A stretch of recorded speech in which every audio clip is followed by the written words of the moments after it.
Politseiülem kuuleb. Teaduste Akadeemiast helistati. Toimunud on murdvargus. Täpselt nagu Lilli Ragnarssoni päevil. Mingi murdvaras tahab su käekirja kopeerida.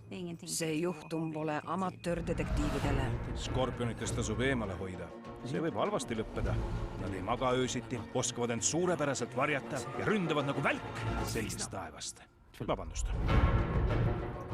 Ega sarivaras ei ole lihtsalt keegi, kes paneb mitu vargust toime. See on ikkagi kunst omaette. Võib-olla oskad sina siis nende järgmist sammu ette prognoosida? Selleks, et teada saada murdvarga tegelik identiteet, peab esmalt lahendama mõistatuse. Väljapääsu kõrvallase, ta jookseb sadama poole. Ruttu, Maia, jookse!